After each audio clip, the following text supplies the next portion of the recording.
जय हिंद दोस्तों। मैं मोहित सर। आज का हमारा टॉपिक है उत्तर प्रदेश पुलिस में पूछे गए प्रश्न। और जितने भी प्रश्न हैं वो जेल बॉर्डर में पूछे गए हैं। आपके 2019-2018 में पूछे गए प्रश्न हैं, वो सारे के सारे यहाँ हमने संविधान से लिए।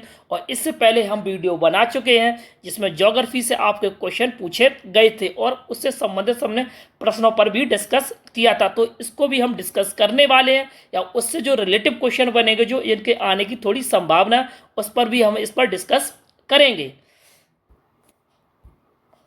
फरवरी 1948 में भारतीय संविधान के प्रारंभिक मसौदे को किसने तैयार किया था?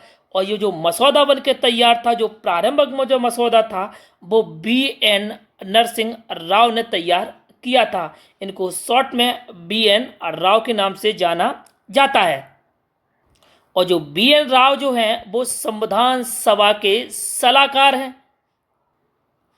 राम मनोहर सिंह जो हैं, इन्होंने क्या किया था? इन्होंने संविधान की जो अंतिम लिपि थी उसको डिजाइन किया था। और नंदलाल जो बोस हैं, इन्होंने क्या किया था? इन्होंने संविधान की जो मूल प्रतिलिपि थी उसको डिजाइन किया था। यानी कि मूल को किसने किया था डिजाइन? नंदलाल बोस ने। और अंतिम जो लिपि थी उसको किसने डिजाइन किया या चित्रण किया है? वो राम मनोहर सिंह ने किया था। और श्यामा प्रसाद जो मुखर्जी थे, ये भारतीय जनसंघ के संस्थापक थे। भारत के संविधान के मूल दस्तावेज के द्वारा हाथ से लिखा गया था। इसका मतलब ये है कि मूल जो दस्तावेज है किसके द्वारा लिखा गया था। यहाँ अक्सर करके बच्चे कंफ्यूज हो जाते हैं। यहाँ बी.आर. अम्बेडकर टिक कर देते, ये ऑप्शन नहीं है, इसमें मूल दस्तावेज की बात की गई है। तो इसका जो राइट आंसर है ऑप्शन नंबर सी, इसका राइट आंसर है। प्रेम बिहारी नारायण रायजादा ने इन्होंने मूल दस्तावेज को अपने हाथ से लिखा था। और सबसे पहले मूल दस्तावेज पर जो हस्ताक्षर किए थे, या संविधान पर जो हस्ताक्षर किए थे, पंडित जवाहरलाल नेहरू ने सर्वप्रथम हस्ताक्षर किए थे। अगर भीमराव अंबेडकर जी की अगर बात करें तो ये प्रारूप समिति के अध्यक्ष थे।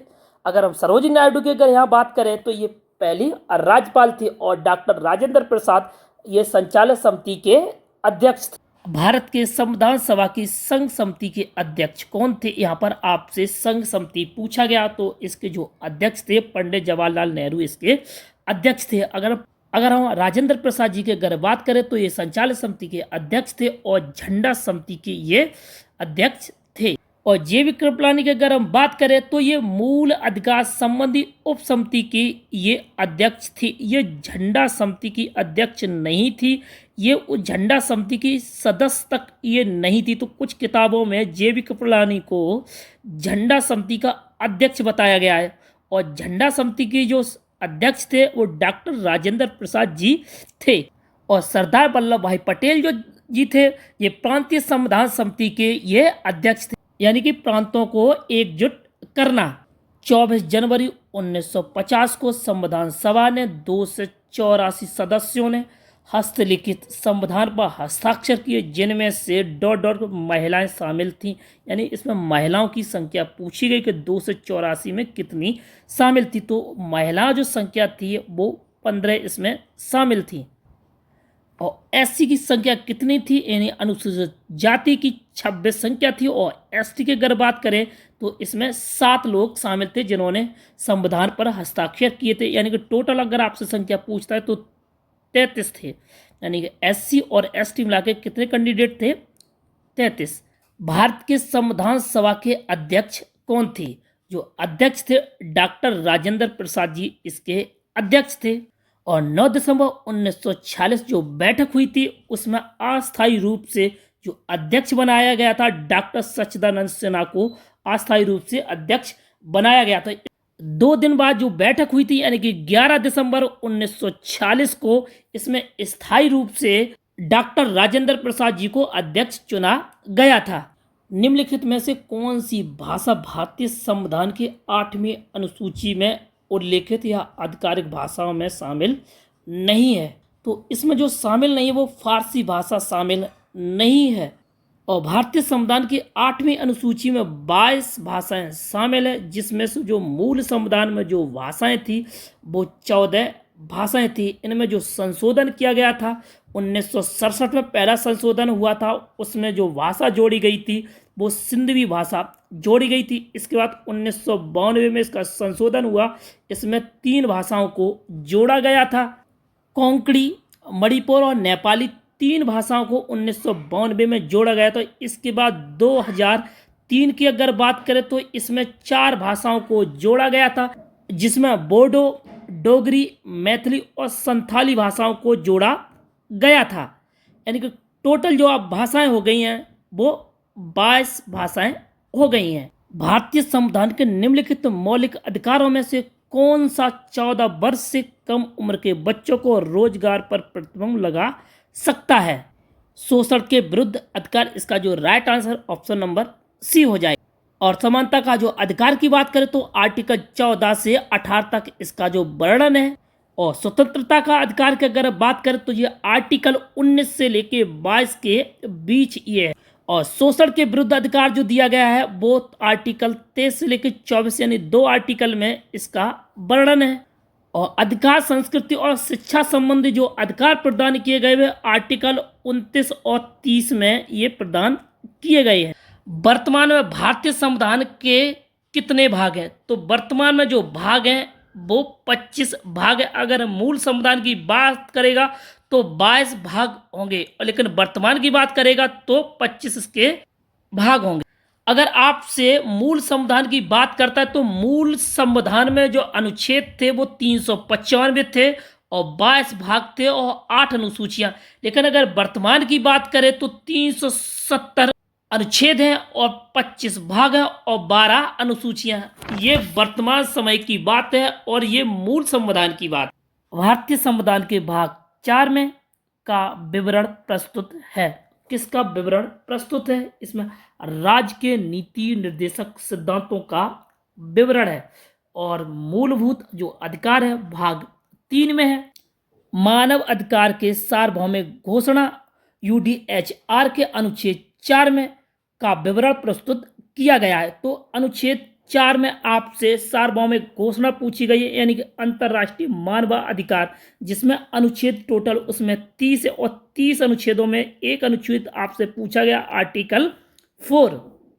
और आर्टिकल 4 में क्या है? गुलामी से स्वतंत्रता और निजी संपत्ति का जो अधिकार दिया गया है वो अनुच्छेद 17 में इसका अधिकार प्रदान किया गया है। और अनुच्छेद 16 में आपको जो दिया गया है विवाह एवं परिवार का अधिकार प्रदान किया गया है। भारतीय संविधान के अनुच्छेद 20 से किससे संबंधित है? तो 2 सिद्धि के संदर्भ में संरक्षण, आर्टिकल 20 में ये संविधान की बात की गई है और वहां पर अंतर्राष्ट्रीय मानवाधिकार की बात की गई थी। भारतीय संविधान के अनुच्छेद 21 के तहत राज्य को ...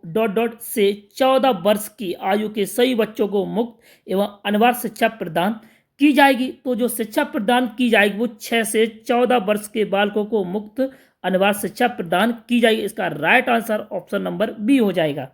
भारतीय संविधान के अनुच्छेद 22 में निम्न में से किससे संबंध है?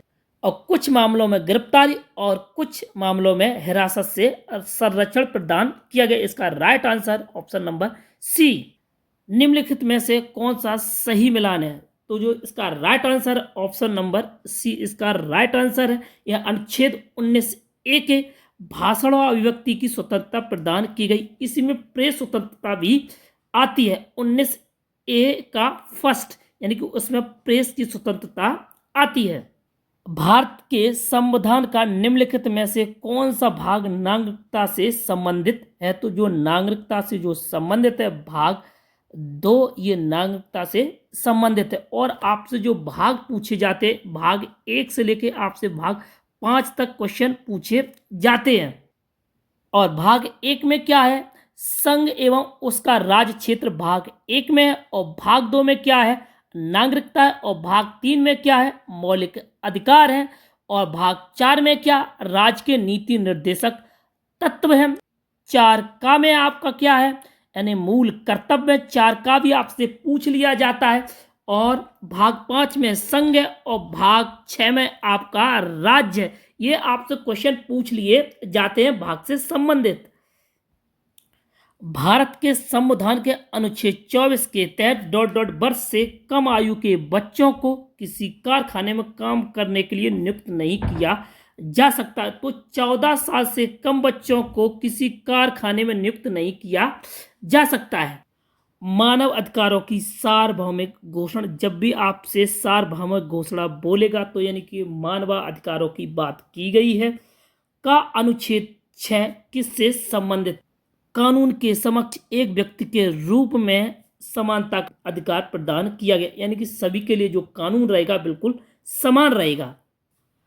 भारतीय संविधान के भारतीय गणराज्य की आधिकारिक भाषाओं की सूची प्रदान करती है। जो भाषाओं का जो किस अनुसूची में वर्णन है, तो 8वीं अनुसूची में भाषाओं का वर्णन है। अगर हम 11वीं अनुसूची की अगर बात करें, इसमें पंचायतों की व्यवस्था दी गई है।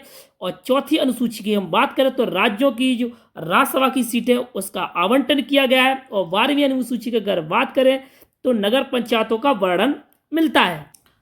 भारत संविधान के किस अनुच्छेद के अंतर्गत प्रत्येक नागरिक को अपनी मानवीय गरिमा से जीने का अधिकार है? जो मानवीय गरिमा से जीने का अधिकार है वो आर्टिकल 21 के तहत वो जी सकता है। और आर्टिकल आपका 14 क्या कहता है? विधि के समक्ष समता। आर्टिकल 15 क्या कहता है? कि मूल वंश, जाति, धर्म के आधार पर किसी भी व्यक्ति से विभेद नहीं किया जा सकता। और आर्टिकल 20 क्या कहता है? आर्टिकल 20 क्या कहता है कि किसी व्यक्ति को जब तक न्यायालय अपराधी नहीं मानता है तब तक उसको अपराधी नहीं माना जाएगा। केंद्रीय मंत्रिमंडल ने 19 जुलाई 2012 को एक प्रस्ताव में बलात्कार शब्द की बजाय किस शब्द के इस्तेमाल की अनुमति प्रदान की है? तो बलात्कार शब्द की जगह अब जो शब्द प्रयोग किया जाएगा, यौन अपराध शब्द प्रयोग किया जाएगा। संविधान का कौन सा आर्टिकल रूल ऑफ लॉ का विस्तृत उल्लेख करता है? तो आर्टिकल 14 रूल ऑफ लॉ का विस्तार से उल्लेख करता है।